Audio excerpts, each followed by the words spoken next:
ان الحمد للہ والصلاة والسلام علی رسول اللہ وعلی آلہ واصحابہ وآل بیتہ اجمعین، اما بعد۔ رب اشرح لی صدری ویسر لی امری واحلل عقدۃ من لسانی یفقہوا قولی۔ ہمارے ادھورے وعدے، اس عنوان سے ہماری ایک قسطوار دروس کا سلسلہ جاری ہے، جہاں پہ ہم ان وعدوں کا ذکر کر رہے ہیں جو ایک بندہ مومن لا الہ الا اللہ کے ذریعے اللہ سے کرتا ہے۔ ہر بندہ مومن جو کہتا ہے لا الہ الا اللہ، وہ اللہ سے 8 وعدے کرتا ہے، جس میں سے پہلا وعدہ وہ علم کا وعدہ ہے، جس کا اظہار وہ اس طرح کرتا ہے کہ میں جہالت کا انکار کرتا ہوں، علم کا اقرار کرتا ہوں۔ دوسرا وعدہ وہ یقین کا وعدہ ہے کہ جو علم مجھے ملا ہے اس پہ کسی بھی قسم کے شبہ کا انکار کرتا ہوں، مکمل یقین کا اقرار کرتا ہوں۔ اور تیسرا وعدہ وہ قبول کا وعدہ ہے۔ یہ تینوں وعدے ہم ڈسکس کر چکے ہیں، جس میں انسان یہ کہتا ہے کہ اسلام کے ہر جزو کو قبول کرنے کا اقرار کرتا ہوں اور کسی بھی جزو کو رد کرنے کا انکار کرتا ہوں۔ یعنی مجھے جو علم ملا ہے اور جو اس پہ مجھے یقین ہوا ہے، اس کو مان لینے کے بعد جو نتائج آتے ہیں مجھے وہ بھی قبول ہیں۔ اس کی وجہ سے غریبی آتی ہے، تکلیف آتی ہے، بوجھ پیدا ہوتا ہے، کچھ بھی ہوتا ہے، مجھے قبول ہے، میں اس راستے سے پیچھے نہیں ہٹوں گا۔ اور آج ہم چوتھا وعدہ ڈسکس کرنے جا رہے ہیں، جو کہ کہتا ہے کہ اگر علم آ گیا ہے آپ کے پاس، اس علم پہ آپ کو یقین بھی آ گیا ہے اور اس کے نتائج بھگتنے کے لیے آپ تیار بھی ہو گئے ہیں، تو پھر چوتھا وعدہ کہتا ہے کہ سرنڈر کر دو۔ چوتھا وعدہ کہتا ہے فرما برداری، یعنی اب عمل کرنا شروع کر دو۔ اب اس کے اندر کیا رکاوٹ ہے؟ دلیل بھی ہے، یقین بھی ہے، نتائج بھی قبول ہیں، پھر بھی اگر عمل نہیں ہو رہا تو لازماً بات ہے ان 3 بنیادوں کے اندر کہیں نہ کہیں کھوٹ ہے۔ ان 3 بنیادوں میں کہیں نہ کہیں کوئی مسئلہ ہے، یا تو آپ کے علم کے اندر مسئلہ ہے، یا یقین کے اندر مسئلہ ہے، یا قبول کے اندر مسئلہ ہے۔ اگر یہ تینوں مضبوط ہو جائیں تو وہ بندہ لازماً بعمل مسلمان ہو جاتا ہے۔ تو اظہار انسان اس کیسے کرتا ہے؟ میں نافرمانی کا انکار کرتا ہوں اور مکمل فرما برداری کا اقرار کرتا ہوں۔ یہاں پہ یہ بات بھائیو دوستو سمجھنے کی ہے، یہ بڑی سننے کی بات ہے۔ جب ہم کہتے ہیں نا سرنڈر کر دو، تو یہ جو سرنڈر کا لفظ ہے یا سر تسلیم خم کرنا، دنیا کے اندر یہ نیگیٹو کونوٹیشنز رکھتا ہے، دنیا کے اندر یہ منفی تاثرات رکھتا ہے۔ یعنی دنیا میں اگر ظاہری بات ہے سرنڈر کا لفظ استعمال کیا جاتا ہے جب چور اور پولیس کا مقابلہ ہوتا ہے اور پولیس کہتی ہے کہ سرنڈر کر دو، تو یہاں پہ بندہ ہارتا ہے، ہو سکتا ہے اس کی پٹائی بھی ہو سکتا ہے 10-15 سال کے لیے وہ قید میں بھی جائے، تو یہ سرنڈر کرنا منفی ہے۔ لیکن اللہ کے سامنے جو سرنڈر کرنا ہے وہ مثبت ہوتا ہے۔ اللہ کے سامنے سرنڈر کر کے آپ جیتتے ہیں، یعنی اللہ آپ کے سارے گناہوں کو معاف کر کے آپ کو سزا نہیں دیتا ہے بلکہ جزا دیتا ہے سرنڈر کرنے کی وجہ سے۔ اصل میں سرنڈر کرنا اللہ کے ہاں اللہ کے محفوظ ہاتھوں میں چلے جانا ہے۔ یہ بڑی سننے کی بات ہے۔ اللہ کے سامنے سرنڈر کرنے کا معنی اس دنیا کے ہاتھوں سے نکل کر اللہ کے محفوظ ہاتھوں میں چلے جانا ہے۔ اللہ کے ہاں سرنڈر وہ جیت ہے، دنیا میں سرنڈر وہ ہار ہوتی ہے۔ آپ ایسے سمجھیں کہ اگر یہ زندگی ایک گاڑی کی طرح ہے تو آپ کے پاس میرے بھائی 2 آپشن ہیں۔ پہلا، آپ اپنی منمانی کریں اور خود اس گاڑی کو چلائیں، اور دوسرا اللہ کے سامنے سرنڈر کریں اور اللہ کو اس گاڑی کو چلانے دیں۔ اب آپ کی گاڑی خود چلائیں، اس کے اندر کتنے زیادہ میرے بھائی اور دوستوں غلطی کے، ٹھک جانے کے، نقصان کے کتنے زیادہ امکانات موجود ہیں، اور اگر وہ گاڑی اللہ چلائے تو انسان خوف سے، دکھ سے، غم سے کتنا زیادہ آزاد ہو جاتا ہے۔ یہ معنی ہے میرے بھائی جب اللہ کہتا ہے وَأَنِيبُوا إِلَىٰ رَبِّكُمْ وَأَسْلِمُوا، اللہ کی طرف رجوع کرو اور سرنڈر کر دو، سر تسلیم خم کر دو، جھک جاؤ۔ جھک جانے کا مطلب یہ ہے میں تمہیں بتاتا ہوں یہ زندگی کیسے چلانی ہے، میں تمہیں بتاتا ہوں کہ زندگی کو بندے میں نے بنایا ہے۔ اور جو بندہ بغاوت کرتا ہے وہ اللہ تعالیٰ کے دشمنی مول پتہ کس ضمن میں لیتا ہے؟ مجھے پتا ہے کہ زندگی میں کیا اچھا ہے کیا برا ہے، مجھے پتا ہے کیا فائدہ کیا نقصان ہے، مجھے اللہ کی ضرورت نہیں ہے، اس لیے وہ بغاوت پہ اتر آتا ہے۔ بالکل ویسے جیسے میرے بھائی ایک پولیس والا جب کسی چور کو رنگے ہاتھوں پکڑتا ہے تو وہ کیا کہتا ہے؟ ہینڈز اپ، یعنی سرنڈر کر دو۔ اب اس چور کے پاس 2 آپشن ہیں، یا تو میرے پاس پولیس مقابلہ شروع ہو جائے، وہاں پہ گولی چلنا شروع ہو جائے، تو یہ بغاوت کرتا ہے، صرف پولیس سے نہیں، سسٹم سے، پورے کے پورے نظام سے یہ بغاوت کرتا ہے۔ اور دوسرا آپشن کیا ہوتا ہے؟ وہ سرنڈر کرے۔ تو سرنڈر کرنے کی بنیاد کیا ہوتی ہے؟ جیسے پولیس کہنی ہے ویسے آپ نے کرنا ہے۔ پولیس والا کہتا ہے ہاتھ اوپر، وہ ہاتھ اوپر کرتا ہے، اب وہ گولی نہیں چلائیں گے بھائی، ہاتھ پیچھے کرو وہ پیچھے کرتا ہے، وہ زنجیر لگاتے ہیں، گاڑی میں بیٹھ جاؤ وہ گاڑی میں بیٹھتا ہے، جیل میں چلے جاؤ جیل میں چلے جاتا ہے، اس وقت جاگنا ہے وہ اس وقت جاگتا ہے، اس وقت سونا ہے اس وقت سونا ہے، یہ کھانا کھانا ہے یہ کھاتا ہے. یعنی جیسے وہ پولیس کہتی ہے ویسے کرتا ہے. وجہ کیونکہ اس بندے نے سرنڈر کیا ہے، اس بات کا یقین کرتے ہوئے کہ یہ سسٹم مجھ سے بڑا ہے. ایسے ہی اللہ بندے سے ڈیمانڈ کرتا ہے کہ اس سسٹم سے بھی بڑا اللہ کا نظام ہے، تو اللہ کے سامنے کیا کر دو بندے، سرنڈر کر دو. یہ اللہ رب العزت چوتھا وعدہ ہم نے اور آپ نے کر رکھا ہے اللہ رب العزت کی ذات سے. اب اس سرنڈر کرنے کی میرے بھائی 3 بنیادیں ہیں. پہلی بنیاد یہ ہوتی ہے کہ آپ نے عقل اور فہم کو اللہ کی حکمت کے سامنے سرنڈر کرنا ہوتا ہے. یعنی آپ نے اس بات کو قبول کرنا ہے کہ جو بھی اس وقت دنیا میں زوال ہے وہ اس وجہ سے ہے کیونکہ ہم نے اللہ کے سامنے سرنڈر نہیں کیا، اور جو بھی ایمان والے کو جیت ملتی ہے وہ اس وجہ سے ہے کیونکہ ہم نے اللہ کے سامنے سرنڈر کیا. یعنی صحیح اور غلط کا پیمانہ عقل نہیں دے گی، سماج نہیں دے گا، معاشرہ نہیں دے گا. آپ نے اپنی عقل کو اللہ کے سامنے سرنڈر کرنا ہے. اللہ جانتا ہے کیا صحیح ہے کیا غلط ہے. یہ جملے نہیں بول سکتے مجھے ایسے لگا میں نے کر دیا، میرے خیال میں یہ ٹھیک رہے گا، مجھے ایسے لگتا ہے کہ ہمیں ایسے کر لینا چاہیے، مجھے ایسے لگتا ہے رسم و رواج کی بنیاد کے اوپر شادی ایسے کر لینی چاہیے. میرے بھائی کر لیں، لیکن اگر وہ اللہ اور اس کے رسول کے خلاف ہے تو غلط سمجھ کے کریں، یہ غلط ہے. اگر آپ صحیح سمجھ کے کرتے ہیں تو یہ کیا ہے، بغاوت ہے. یعنی اللہ ایک چیز کو غلط کہہ رہا ہے اور آپ ایک چیز کو صحیح کہہ رہے ہیں، یہ بغاوت ہوتی ہے. غلط کر لو. اگر نوجوان پون دیکھتا ہے میرے بھائی اپنے موبائل کے اندر، گند دیکھتا ہے، غلط سمجھ کے کرو. یہ سمجھ کے نہ کرو میں نمازی بھی پڑھتا ہوں، روزے بھی رکھتا ہوں، داڑھی بھی ہے، اللہ معاف کرنے والا ہے، نہ.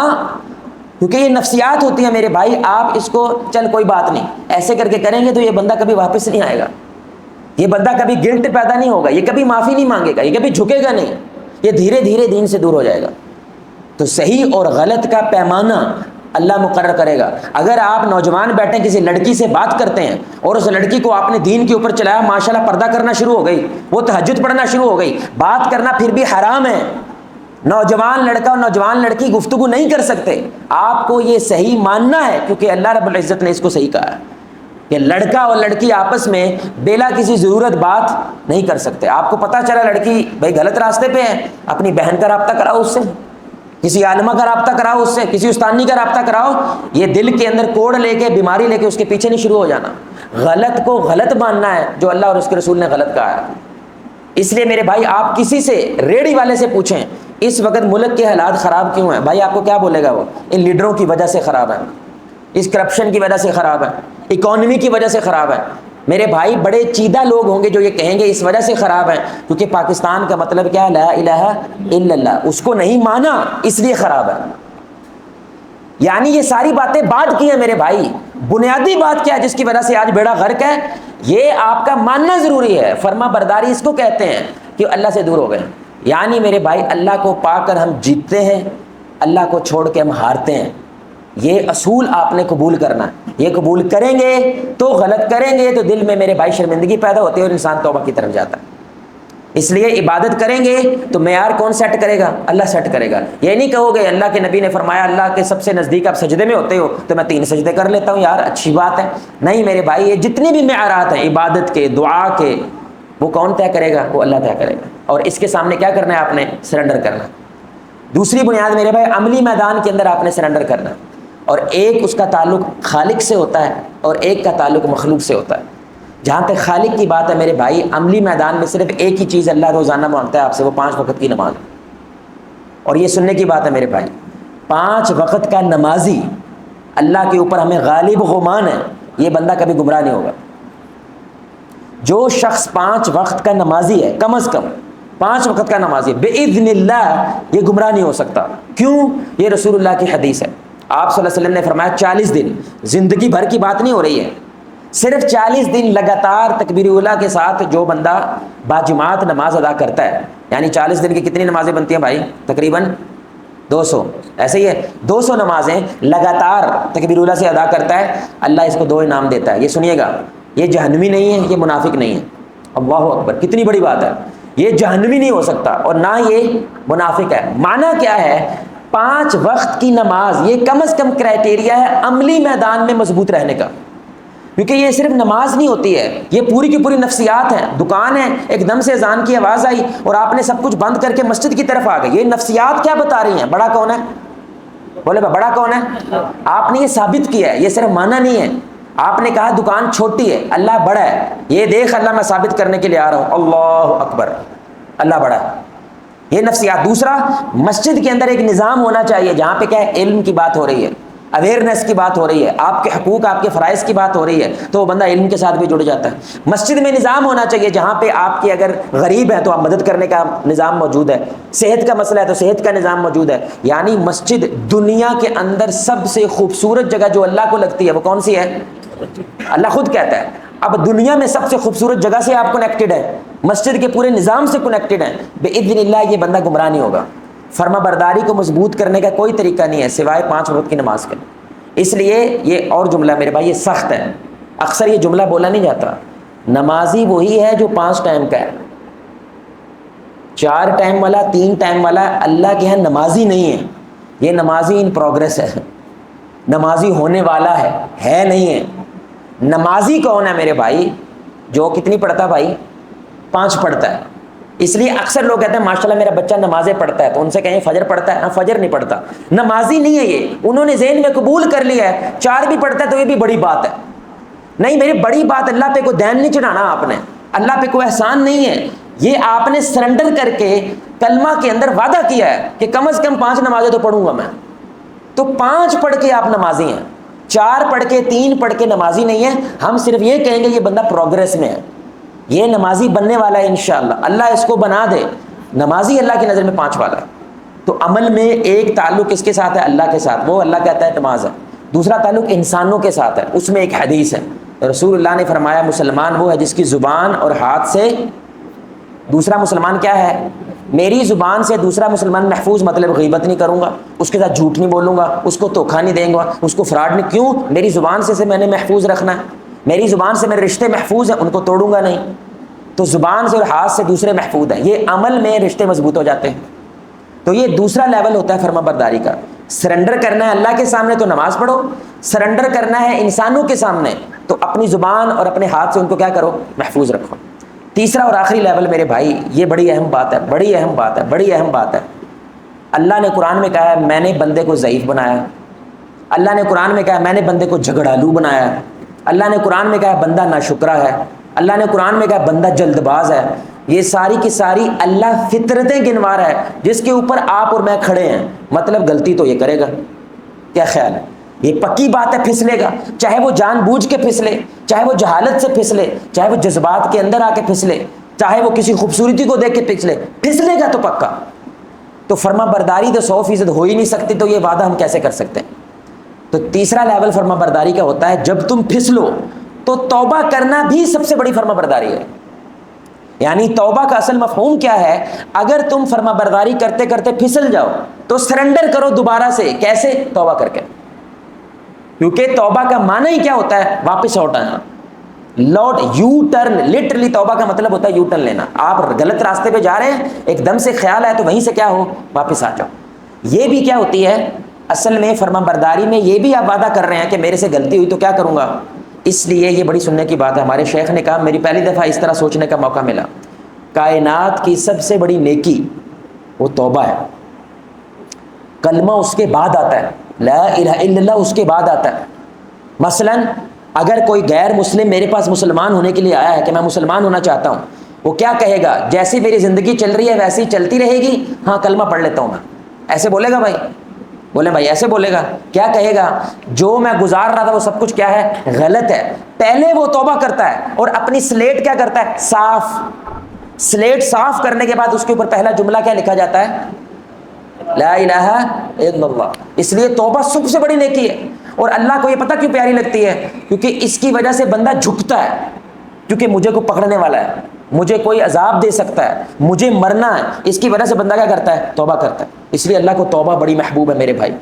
اور یہ 3 حدیث جتنی انسان کو انکریج کر سکتی ہے نا، اس سے زیادہ میرے بھائی یہ اسلام ایک بندہ مومن کو انکریج نہیں کرے گا جتنی یہ 3 حدیث صرف کرتی ہیں. مایوس نہیں ہونا میرے بھائی، کچھ بھی ہو جائے یاد رکھنا شیطان کا سب سے بڑا دشمن توبہ کرنے والا ہے. کیوں؟ 100 قتل کرائے اس نے، سوچو کتنی محنت کی ہوگی اس نے. ایک قتل کرنے میں کوئی میرے بھائی سوکھا کام، قتل کرنا بڑا مشکل کام ہے، یہ کوئی آسان کام نہیں، بندے کی جان لے لینا۔ اگر قابیل نے قتل کیا تھا، کتنی دیر تک اپنی کمر پہ لاد کے پھر رہا اس کو، شرمندگی سے چھپ رہا ہے۔ قتل کرنا کوئی چوکھی بات نہیں ہے۔ شیطان نے کتنی محنت کی تھی ایک شخص پہ، 100 قتل کرائے اس سے، اور وہ اینڈ پہ توبہ کر کے بچ گیا۔ بتائیں کمر کس کی ٹوٹی ہے؟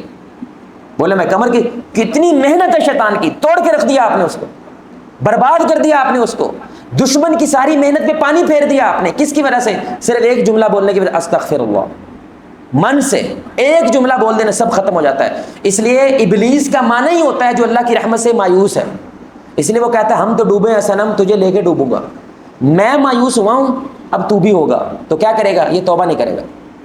تو اب یہ حدیث سن عبداللہ بن مسعود کہتے ہیں رضی اللہ تعالیٰ عنہ، رسول اللہ صلی اللہ علیہ وسلم نے فرمایا التائب، کہ توبہ کرنے والا ایسا، من الذنب، التائب من الذنب کمن لا ذنب لہ، گناہ سے توبہ کرنے والا ایسے ہے جیسے گناہ اس نے کیے ہی نہیں ہے۔ اللہ اکبر، کتنی بڑی بات ہے میرے بھائی۔ اب یہ گناہ کون سے والا، یہ نہیں بات ہو رہی ہے، بات کس کی ہو رہی ہے؟ گناہ کی۔ یعنی اللہ بندے کو فرما برداری کے اوپر لانے کے لیے کتنی زیادہ کنسیشن دے رہا ہے، اس کو انکریج کر رہا ہے، مایوس نہیں ہونا ہے۔ اگر تو سلپ ہو گیا ہے تو صرف دوبارہ کھڑا ہو جا اور کیا کر، توبہ کر لے، اور اگر تو کر لے تو یہ ایسے ہے جیسے تو نے گناہ کیا ہی نہیں تھا۔ کتنی بڑی بات ہے میرے بھائی۔ دوسری حدیث، کلو بنی آدم خطاؤن، آدم کی ساری اولاد کیا ہے؟ خطا نہیں کرتی، بہت زیادہ خطا کرتی ہے، بہت زیادہ غلطی کرتی ہے، یعنی بار بار وہ غلطی کرے گا۔ آج آپ نے توبہ کی، کل آپ پھر غلطی کر دیں گے۔ وہ خیر الخطائین، اور ان خطا کرنے والوں میں سب سے اچھے کون ہوتے ہیں؟ التوابون، بار بار توبہ کرنے والے۔ شیطان آپ کے ذہن میں پتا کہ تو چنگی مفت بری لائی، علی پرسوں توبہ کی تھی تو پھر غلطی کر لی تو پھر توبہ۔ شیطان پتا کہتا ہے آپ کو ایک ہی دفعہ گناہ چھوڑ کے توبہ کرنا، یہ اس کی چال ہے میرے بھائی۔ اللہ کیا کہہ رہا ہے؟ رسول اللہ صلی اللہ علیہ وسلم کو اللہ تعالیٰ یہ فرما رہے ہیں، غلطی کرتا ہے ایک دفعہ کرتا ہے بھائی، بولو بھائی غلطی ایک دفعہ کرتا ہے، بار بار کرتا ہے، تو توبہ بھی مطلب تو غلطی کرے گا۔ اس لیے اللہ نے کہا مجھے پسند کون ہے؟ ایک بار توبہ کرنے والے مجھے پسند، بولو بھائی نہیں ہے، مجھے پسند ہے بار بار توبہ کرنے والے۔ میرے بھائی 1 کروڑ مرتبہ ایک دن میں آپ نے گناہ کیا تو 1 کروڑ 1 مرتبہ آپ نے توبہ کرنی ہے، جنگ نہیں ہارنی۔ جب تک توبہ ہو رہی ہے چانس ہے میرے بھائی آپ بچ جائیں گے۔ اگر آپ نے توبہ چھوڑ دی تو کنفرم مریں گے، تو اچھا ہے نا موقع لے کے مر جائے میرے بھائی۔ یعنی آپ نے توبہ کی، اگلے لمحے مر گئے، میرے بھائی کم از کم اللہ تعالیٰ سے امید ہے آپ بچ جاؤ گے۔ لیکن توبہ کیے بنا مر گئے تو کنفرم ہے کہ پکڑے جاؤ گے، کیونکہ آپ نے توبہ نہیں کی اللہ کے سامنے۔ تو اس لیے میرے بھائی یہ فرما برداری کے 3 درجات ہیں۔ پہلا، اپنی عقل اور فہم کو اللہ کے سامنے سرنڈر کرنا ہے۔ دوسرا، عمل کے اندر ایک خالق کے ساتھ ایک مخلوق کے ساتھ۔ خالق کے ساتھ عمل میں کیا مضبوطی ہے کہ 5 وقت کی نماز ہے، اور مخلوق کے ساتھ کیا اپنی زبان اور ہاتھ سے اس کو محفوظ رکھنا ہے۔ اور تیسرا، اگر آپ سلپ ہو جاتے ہیں، اگر گناہ ہو جاتا ہے، یہ بھی فرما برداری میں ہی آتا ہے کہ آپ کیا کریں؟ توبہ کریں۔ اور آخری حدیث میرے بھائی، قسم سے میرے بھائی، یہ شیطان اس کی سمجھ نہیں آتی ہے، ایک پورے کا پورا فلسفہ ہے۔ اللہ کے سامنے کھڑے ہو کے کیا کہتا ہے؟ مجھے تیری عزت کی قسم ہے، بغاوت چیک کرو اس کی۔ اللہ کے سامنے کھڑے ہو کے کیا جملہ بولنے جا رہا ہے؟ مجھے تیری عزت کی قسم ہے، میں تیرے ان بندوں کو بہکاؤں گا جب تک ان کے جسموں میں جان ہے۔ اللہ کو چیلنج دیکھو کیا کر رہا ہے، اس کے سامنے کھڑے ہو کر آپ بغاوت کی انتہا دیکھو اللہ کی قسم۔ اللہ نے آگے سے کیا بولا ہے؟ یہ نہیں کہا میرا بندہ نہیں بہکے گا، عجیب بات نہیں ہے؟ اللہ نے آگے سے کہا مجھے پھر اپنے جاہو جلال کی قسم ہے، جب تک یہ معافی مانگتا رہے گا میں معاف کرتا رہوں گا۔ دیکھو اللہ نے اس کی بات میں نہیں آیا، اللہ نے اس کو توڑا ہے اس جملے میں۔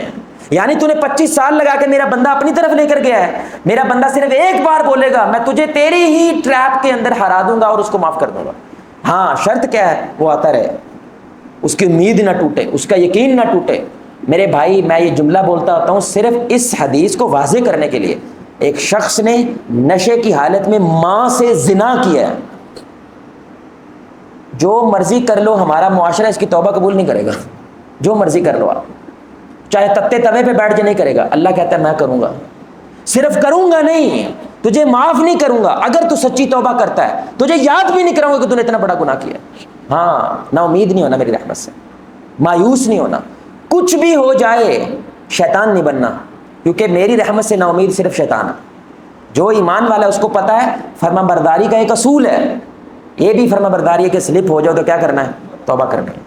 اور میرے بھائی توبہ آپ کی جنگ ہوتی ہے، جیسے ہی آپ نے توبہ کرنا چھوڑ دی آپ ہارے ہیں، غلطی کرنا چھوڑ دی یہ اللہ نے ڈیمانڈ ہی نہیں کی ہے، توبہ کرنا چھوڑ دی یہ ہار ہوتی ہے، غلطی آپ نے پھر کر لینی ہے، کلو بنی آدم خطا ہو۔ ہاں توبہ کرنا نہیں چھوڑنا میرے بھائی، چاہے کچھ بھی ہو جائے، توبہ کرنے والا اللہ سے رابطے میں رہتا ہے، اور جو اللہ سے رابطے میں رہتا ہے ایک وقت آتا ہے اس کے گناہ ہار جاتے ہیں، اس کی توبہ جیت جاتی ہے۔ اللہ سے دعا ہے اللہ ہمیں ان وعدوں کو عملی جامہ پہنانے کی توفیق عطا فرمائے۔ اللہ آپ کو، مجھے، ہم سب کو محمد رسول اللہ صلی اللہ علیہ وآلہ وسلم کی ذات کے ساتھ جنت الفردوس میں اس انداز سے اکٹھا کرے، ہم سب مل کے اللہ کے چہرے کو آسمان میں دیکھیں 14ویں رات کا چاند۔ سبحانک اللہم وبحمدک اشہد ان لا الہ الا انت استغفرک۔